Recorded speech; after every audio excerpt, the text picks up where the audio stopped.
Здравствуйте, у меня гадание для весов на новый 2023 год. 2023 год. Это будет год кролика или кота. Кто вам больше нравится? Выбирайте. Гадание на картах Таро. Гадание будет по месяцам. И здесь вы можете воспользоваться самой простой схемой. То есть первый месяц январь, 2 февраль, 3 март и так далее. Календарь все видели.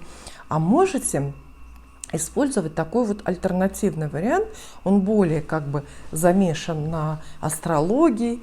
Он более связан с вами, с вашим астрологическим соляром. Вариант вот какой. Вы можете отсчитывать месяцы 1, 2, 3, 4 от дня вашего рождения. Ну вот, например, вы весы. Вы родились, скажем, 1 октября. И тогда для вас первый месяц вот в нашем гадании это будет октябрь. А если вы родились 10 октября, то для вас первый месяц это будет время с 10 октября до 10 ноября. Понимаете, да? Соответственно, вы можете точно так же год разложить, вот так вот, месяцы вашего соляра по номерам. Но это, наверное, такая история для тех, кто интересуется астрологией, для тех, кто вообще в целом изучает свою натальную карту и соляром интересуется своим текущим личным персональным годом. Да? Вот. Обе схемы хорошие, имеют право на существование. Итак, карты для весов. Первая карта, первый месяц. По одной карте будет на каждый месяц, но одной карты достаточно. Подумайте о том, что вы хотите знать про ваш год, с чем ваши связаны основные чаяния с работой, любовью, нахождением себя в профессии, может быть, с вопросами недвижимости или с деньгами. Первая карта. Итак, первый месяц для весов. Что предлагает вам восьмерка пентаклей? Восьмерка пентаклей предлагает добродетельный труд и вложение. Карта, безусловно, хорошая. Она очень спокойная. Практически исключает какие-либо потери и конфликты. И именно из-за того, что вам сейчас как будто бы не до этого. Вам некогда выяснять отношения, с кем-то ссориться и спорить, потому что вы заняты делом, любимым делом. Для многих это профессия, может быть, творчество, или это дело просто необходимое. То есть январь, первый месяц, это время, когда нужно повкладываться, буквально повкладывать время, силы, часто повкладывать деньги как-то очень систематически. Ну вот, например, что такое восьмерка пентаклей? Это когда вы ходите к репетитору, потому что вам нужно, там, скажем, для собеседования в консульстве выучить за 3 недели какой-нибудь голландский язык. Так, именно так оно там и бывает, кстати. Вот. И вы ходите каждый день, не отвлекаясь ни на какие другие задачи. Вы ходите к репетитору, заполняете какие-то тетрадки, слушаете записи, вот и так далее. Иногда вам нужно просто выполнить работу. Если у вас, например, какой-то клиентоориентированный бизнес, у вас может быть в это время много заданий, много клиентов, и вы вот буквально от рабочего стола, на котором вы, я не знаю, гадаете или платье шьете, вы голову не поднимаете. Спокойное время, когда руки заняты, а голова как раз наоборот свободна. Есть ли какое-то плохое значение у восьмерки пентаклей? Ну, такое относительно плохое, спорное значение. Это денежные вложения. То есть карта говорит иногда, особенно вот в личных, в персональных гаданиях, что придется вкладывать деньги. Хотите вы того или нет, это очень систематические расходы. Они не впустую, они не эмоциональные, они не спонтанные, но, тем не менее, все равно это какие-то расходы, которых не обойдешь, не избежишь, потому что они несущие. Это несущая какая-то жизненная конструкция. Эти расходы сейчас Кстати, несущие конструкции бывают у нас иногда расходы на что? На здоровье, да? Когда хочешь, не хочешь, а нужно. 2 раза в неделю серьезно тратиться на какого-нибудь дорогого массажиста или остеопата, потому что в противном случае у тебя спина развалится, например. Вот такая вот история, но хорошая карта. Советует она что? Проявлять терпение, именно терпение. Никаких резких движений, никаких резких выводов о людях. Работайте, и будет вам счастье. 2-й месяц, февраль, для весов. Это 5 жезлов. В целом не является она, конечно, плохой картой в колоде Таро, однако 5 жезлов – это спорное время. Это время, когда по разным причинам другие люди, члены вашей семьи, члены коллектива, друзья или какие-то творческие партнеры с вами не согласны, и вам приходится свое мнение отстаивать. Безусловно, это не ссоры и не скандалы, это ваш бой с равными, среди равных противников. 5 жезлов, она называется так: конкурсные соревнования. И часто это в буквальном смысле конкурс. Это ваше участие в каком-то тендере, в конкурсе на соискание должности, на соискание новой работы. Конкурс честный, абсолютно официальный. Даже когда вы поступаете куда-то учиться, ведь часто нужно тоже пройти определенный какой-то вот конкурсный отбор. 5 жезлов рекомендует верить в себя, верить в свои силы и никого ни в чем не подозревать. Даже если у вас, например, спор какой-то тяжелый, откровенно неприятный, например, судебный спор с какими-нибудь партнерами по бизнесу, например, или с должниками, в любом случае ничего личного, никаких эмоций. Вы должны руководствоваться только указаниями закона и, в общем, понимать, что любой суд – это тоже игра, это тоже мерение силами и не более того. 3-й месяц, март, для весов. 10 пентаклей. Очень-очень хорошая, счастливая, денежная и, главное, семейная карта. Посмотрите, какое семейство замечательное. Святое семейство изображено, ну не святое, но просто семейство изображено на карте. Семейные дела вас ждут. Счастливые, правильные. Это и прибавление в семье, в семействе. Это и семейный бюджет, который почему-то пополняется очень прилично. Кстати, часто 10 пентаклей – это карта наследства. По ней открываются какие-то наследные дела. Ну или наоборот, закрываются, завершаются. А 10 пентаклей вообще как бы переориентирует все ваши интересы, все ваши потребности, желания в сторону семьи. Или иногда вместо семьи тут выступает трудовой коллектив. Бывает такое, если вы в вашей компании как родня, работаете очень сообща, результаты одного зависят от усилий другого, то 10 пентаклей тоже для вас. Это хорошая выгода, хорошая прибыль для фирмы, для коллектива в целом. Понятно, что и вы хорошо заработаете, но не это главное. Главное, что будет вот такой вот коллективный успех.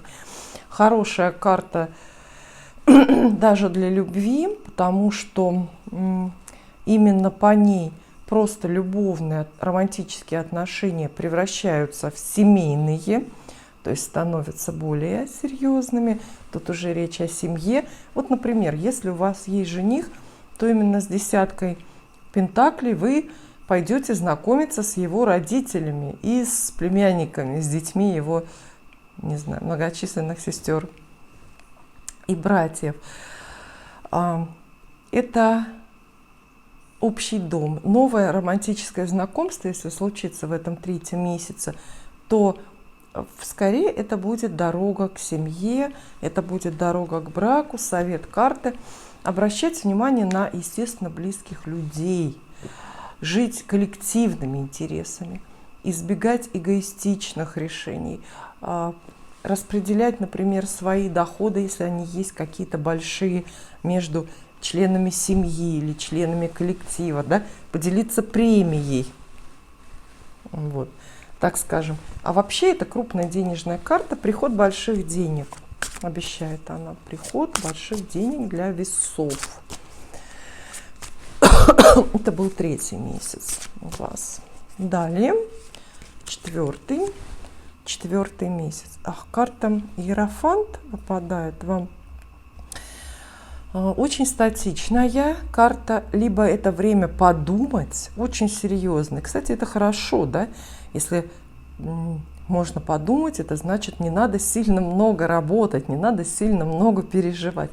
Это время остановиться и очень как бы с высоты прожитых лет, с высоты опыта, с высоты своих собственных современных нынешних принципов оценить путь, оценить, куда идти дальше, может быть, даже профессионально переориентироваться. Кто такой вообще Иерофант? Если это ваш портрет, то это человек, который думает, который никуда не торопится.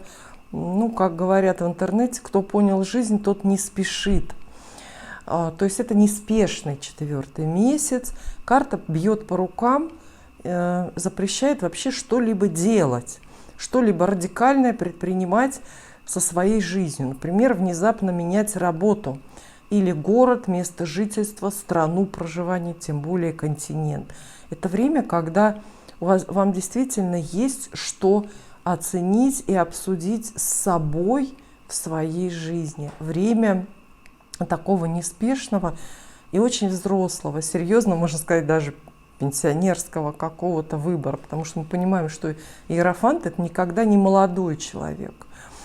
Это, ну, как бы отсылка к вашей душе, а мы, какими бы юными не были, по паспорту души у нас предполагают, что у всех все-таки старые, какие-то такие поношенные. То есть это время души, это время по совести оценить происходящее, кого-то простить или с кем-то распрощаться, попросить прощения тоже у кого-то. А еще Иерофант — это, безусловно, портрет другого человека, некоего наставника, духовного отца для вас. Поэтому можете рассчитывать на появление вот такого вот, ну, как бы поводыря в жизни, человека, ведущего, покровительствующего, хотя не обязательно в делах. То есть это не... Он тут не выглядит как, ну, знаете, спонсор или тот, кто продвигает вашу карьеру. Это тот, кто душу спасает. То есть найти очень подходящего, правильного духовного отца можно в апреле. Ну, такая карта, знаете, она очень неоднозначная. И практически мало говорит про деньги. И также мало говорит про любовь. То есть вполне возможно, что вам в апреле будет и не до денег. Естественно, потому что у вас с деньгами все еще в марте до этого состоялось, да. Можно расслабиться. Вот. И как бы и не до любви. Иерофант очень холодный человек, который откладывает какие-то свидания, откладывает, потому что у него нет страсти, у него нет физической привязки. Но значение этой карты в вопросах, связанных, скажем, с вашим конкретным романом, оно может быть бесконечно большим, поэтому мы не будем здесь углубляться. 5-й месяц для весов, это май получается. А вот здесь уже время решаться. Ну, тоже все логично, да, целый апрель вы думаете очень серьезно о будущих переменах в жизни и о возможностях. Все посредством собственной совести оцениваете отношения с людьми, с жизнью, с ангелами, да.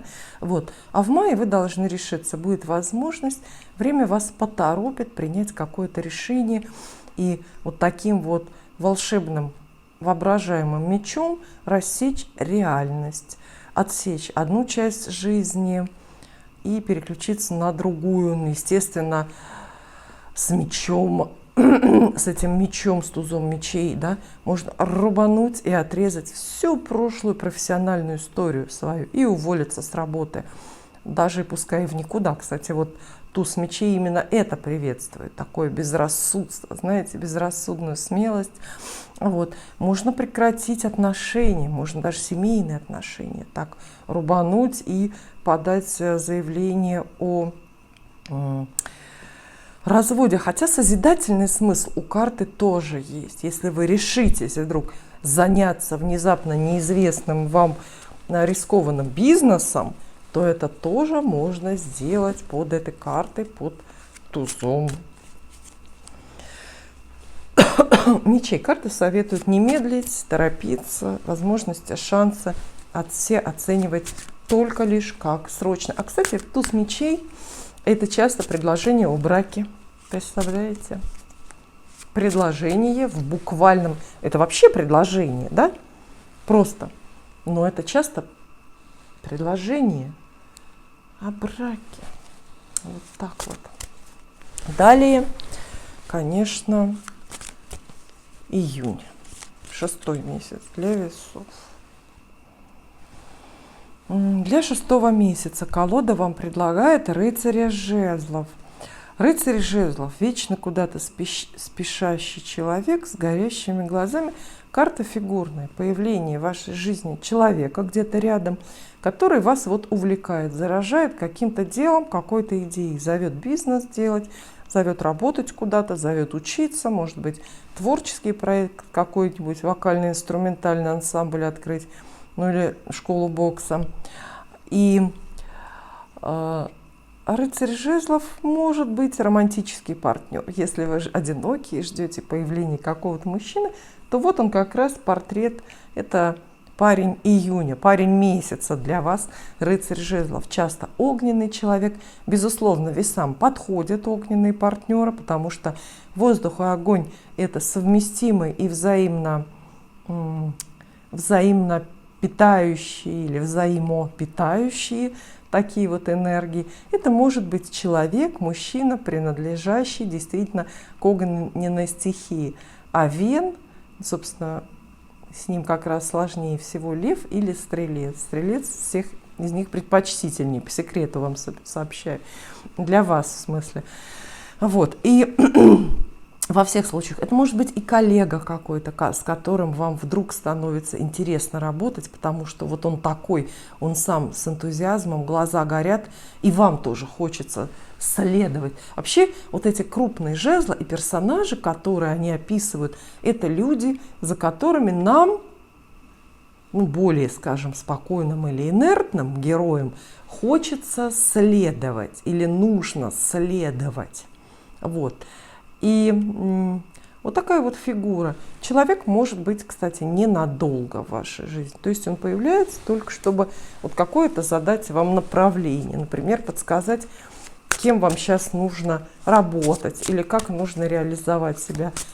Или это может быть, как я называю, это может быть промежуточный жених. Как в биологии, знаете, есть понятие такое промежуточные хозяева, да? Вот, промежуточный жених. То есть это может быть как предтеча для большой любви. Появляется какой-то человек, скажете редко, нет, очень часто в письмах, которые мне приходят на почту, я похожие истории читаю. То есть появляется какой-то молодой человек один, он ненадолго будет, у него свои дела, он быстро ускачет на ей вот этой белой лошадке, но он появляется в вашей жизни, мелькает только чтобы зажечь в вашем сердце вот этот огонь, как бы приучить вас гореть. А само горение, сам жар души, вся ваша страсть, она достанется другому человеку, который придет потом. Ну, предтеча, есть понятие, да, религиозное, предтеча. И не только религиозное. Вот. То есть вот такой вот жених может быть ненадолго, но он задаст очень настроение года, вдохнет какую-то жажду жизни. Далее 7-й месяц, июль. Тройка пентаклей. Вот мы с вами начали год, получается, с 8 пентаклей. Я говорила, это спокойное время, когда нужно все считать, включая собственное время, и очень спокойно, терпеливо работать. Это время, когда один день похож, безусловно, на другой. И вот история в июле где-то повторяется. Тройка пентаклей – это работа. Это снова какая-то отсылка к новой работе, которую вы можете начать, найти. Причем это может быть ведь дополнительная работа, какая-то вторая должность, совмещение, совместительство, подработка и так далее. Вот. Месяц может пройти немножко скучно, потому что после таких вот перемен, решений, потрясений, после ярких впечатлений, связанных с новыми людьми, надо и поработать чуть-чуть, да, чтобы заработать, чтобы какую-то вообще стабильность хотя бы, если не в жизни, то хотя бы в финансах получить. Вообще тройка пентаклей – это карта работы. То есть работа, может быть, временная, даже сезонная какая-то работа появится в это время. Может быть, она и будет, эта работа на июль. Вот какое-то задание рабочее, например, на июль. Просто поработать, просто заработать заранее оговоренную сумму и все. Вот. Август. 8-й месяц. Разрушительный. Вот так много вы здесь созидаете, так много создаете, а судьба, с другой стороны, спешит что-то отжившее, ненужное в вашей жизни прекратить. Башня. Все, что в вашей жизни разрушится под этой картой, вы оцените на 5, но позже, а в моменте этот август может быть болезненным. То есть, естественно, видите, всегда на карте страшная картинка. Да? Люди явно здесь переживают разрушение чего-то старого. Можно работы лишиться, можно семьи лишиться, можно отношений лишиться, можно в конце концов просто по какой-то глупой случайности и деньги потерять, и денежные какие-то сбережения, понимаете, и вообще. Вот. То есть понятно, где тонко, там и рвется. Башня всегда бьет в самую важную для нас тему, самую важную и при этом меньше других застрахованную, что ли, у нас. Вот.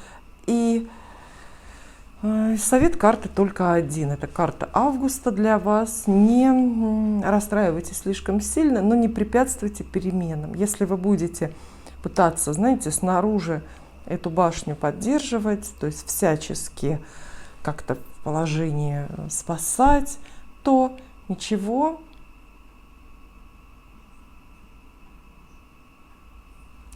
хорошего из этого не выйдет. Это неизбежная потеря, просто неизбежная потеря вас какая-то ждет. Можно ли от нее убежать? Да, часто такой вопрос возникает. То есть, если время потери, вот, например, предсказывает гороскоп, да, или карты предсказывают неизбежные потери, время потерь. Можно ли как-то, если уж вы об этом знаете, этого избежать? Можно ли, например, чего-то не делать, куда-то не поехать, куда-то не пойти, с кем-то там не связываться в это время, чтобы не было этих потерь? Нет, скорее нет. Вот такие карты, как башня, это все старшие арканы, они описывают, конечно, события, явления в нашей жизни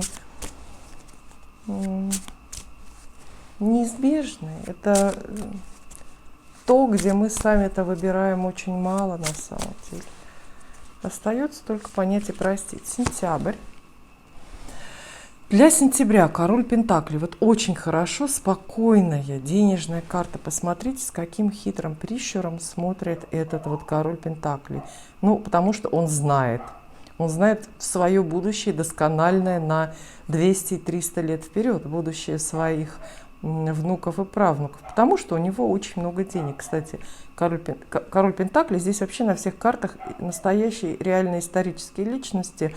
Это, забыла фамилию, но это какой-то известный венецианский банкир, средневековый, собственно, первый, наверное, из известных богатых людей в истории. Крупная денежная карта. Это поступление денег, это повышение зарплаты, может быть, это большая премия, это хорошие деньги, вырученные от продажи чего-то, например, или разница, выгода от покупки чего-то. Король Пентаклей – это также человек полезный, который вам эти деньги дает. Спонсор, например, для вашего бизнеса какой-то, сейчас чаще говорят все-таки инвестор. Вот. Человек, у которого просто банально можно взять деньги, понимаете? Да, это может быть ваш начальник, если он достаточно щедрый и выписывает вам периодически материальную помощь. Это может быть также ваш муж. Вообще король Пентаклей – это портрет мужа в колоде Таро. То есть скорее мужчина, который выполняет обязанности мужа. То есть что-то гарантирует и за что-то платит. Появление мужа в вашей жизни вполне возможно в это время. Или приход какой-то систематической, очень уверенной, крупной материальной поддержки. Что тоже, понимаете, картам же все равно, от кого вы деньги получаете. То ли вам муж свою получку полностью отдает, то ли это начальник у вас такой щедрый, что может вам большую премию выписать. Это все равно все король Пентаклей. Это полезный для вашего бюджета человек, и с которым стоит, конечно, дружить, и за которого стоит держаться. Далее, октябрь, это уже ваш месяц получается, да? Ваш собственный месяц. Паж жезлов. Кстати, много фигурных карт. Вот есть традиционное, и, кстати, не без оснований, мнение, что весы, естественно, больше других знаков подвержены чужому влиянию и зависимы от среды. Про зависимость это немножко я не так сформулировала. Скажем так, подвержены чужому влиянию. В жизни весов, правда, больше, чем в жизни представителей других знаков зодиака, имеют значение решения других людей. Как-то это сложно, я все сказала. В общем, за вас часто выбирают другие люди. Ваши жизненные пути, работу, семью и так далее. Может быть, весы больше других склонны говорить «да». Всегда говорит «да». Вот.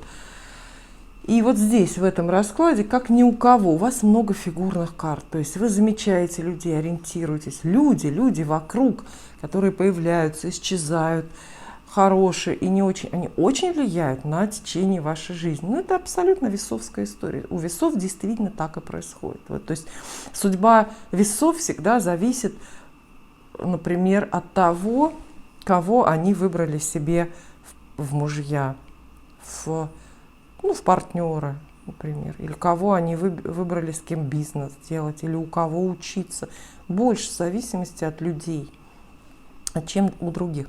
Так вот, паж жезлов – это молодой человек. Начнем с того, что часто это пажи – это ваши дети. Паж жезлов – это ваш ребенок, который такой активный, что-то делает самостоятельно, например, из дома уезжает учиться, да, или просто поступает куда-то учиться. Это ваши хлопоты, ваши интересы, связанные с ребенком. Также паж жезлов – это может быть просто новый знакомый, достаточно молодой человек в вашей жизни. Может быть романтический партнер, может быть и романтический, но не это главное. Это может быть, коллега, с которым, знакомство с коллегой, с которым потом у вас будет головокружительный роман. Это какой-то молодой хлопец. Но не это главное. Главное, что пока это интересное общение, это интересные разговоры, это какое-то перспективное взаимодействие на тему профессии, например, или творчества. Во всех случаях паж жезлов – это новое знакомство. А во что оно превратится, во что оно для вас перерастет, возможно, вы это будете выбирать уже сами. Далее ноябрь, 11 месяц, все так же для весов. Хорошая, спокойная скорее, да? Семерка пентаклей. очень может быть такое застойное, пассивное время. Вообще картина года вот такая. Месяцы абсолютного покоя, месяцы, когда даже приходится терпеть или переживать полный жизненный штиль, у вас перемежаются с месяцами бурной активности, когда судьба что-то меняет или разрушает для вас, или когда вам приходится, вас под локоток, та же судьба толкает, вам приходится что-то такое крупное решать. И вот ноябрь, посмотрите, опять время, когда надо посидеть, вот эти мелкие пентакли, время, когда надо посидеть, например, посчитать, сделать инвентаризацию всего, начиная от денег, заканчивая собственными, может быть, чувствами, любовными к какому-то человеку. Вообще семерка пентаклей – это карта досады. На ней изображен человек, который спокойно и старательно выращивает дерево. Дерево вырастает, но на нем вырастают не те плоды, которые ждал наш герой. Представили себе ситуацию? Как это чувство называется? Досада, по-моему, да, в русском языке. Это чувство досада. Это может быть, знаете, такое легкое недовольство результатами своей работы. Легкое недовольство, потому что здесь ничего не прекращается. Понятно, что все впереди, все будет лучше. Вот. Но пока вы как будто бы, вам кажется, что все медленно. Профессиональный проект идет, или строительство дома может быть медленно. Для кого-то, может быть, медленно продвигаются любовные отношения. И кажется, что романтическая история на холостом ходу и двигается, или буквально стоит на каком-то одном месте. Семерка пентаклей советует все, что вы делаете сейчас в жизни, просто продолжать. Результаты обязательно будут, если вы найдете в себе силы теперь это не бросить. О чем бы ни шла речь, о работе. А бросить захочется, покажется, зачем я это делаю? Вот зачем? Зачем я ищу работу, например, вот по этой специальности? Если ее нету, этой работы, я ее там 7 месяцев найти не могу. Или зачем я жду звонка от какого-то вот определенного человека, что-то мечтаю там с ним жизнь связать, если ничего не получается. Я стараюсь, я вкладываюсь, я там, не знаю, хорошо себя веду и так далее. Да? Вот. То есть вот это вот чувство, что ваши усилия как будто бы Вселенная не учитывает и не собирается на них отвечать, и не собирается их оправдать даже каким-то образом. Понимаете?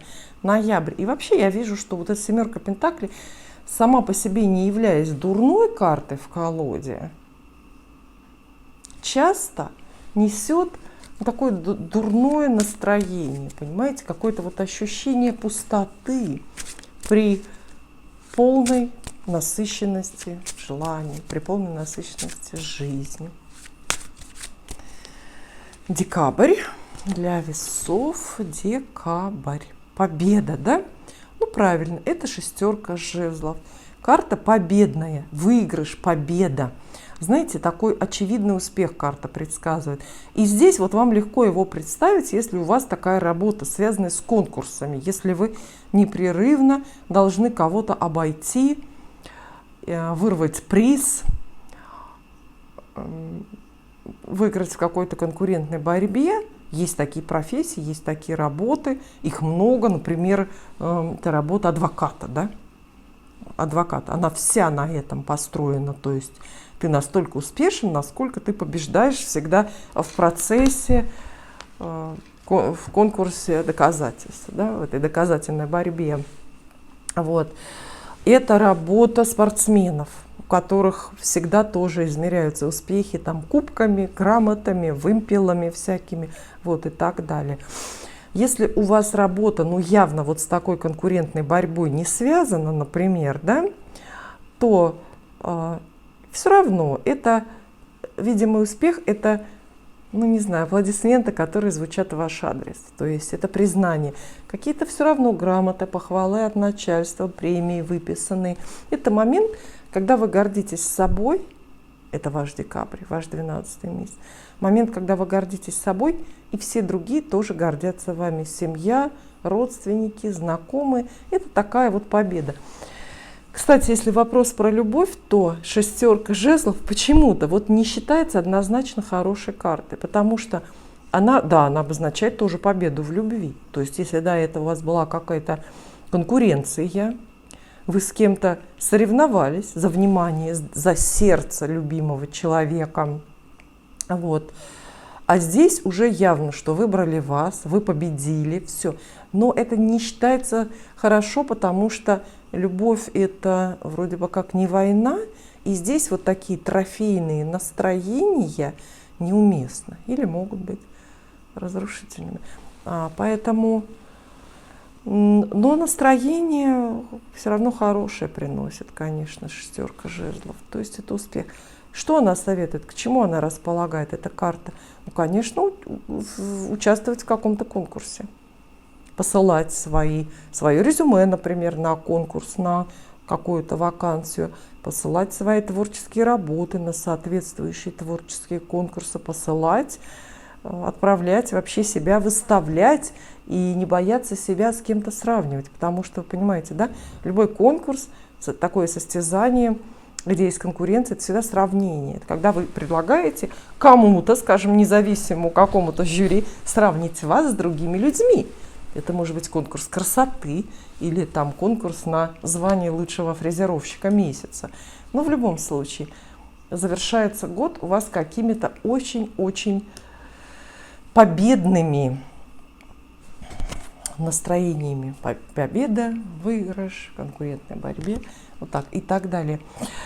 Дорогие весы, я очень рада, что мы с вами встретились в это волшебное время. Прошу, обратите внимание, что гадание вы можете посмотреть когда угодно, но делаю я его, то есть непосредственно достаю карты для вас в самом волшебном отрезке года. Это время в районе католического Рождества до православного Рождества, в районе Нового года. Время, когда карты особенно откровенные. Спасибо и увидимся.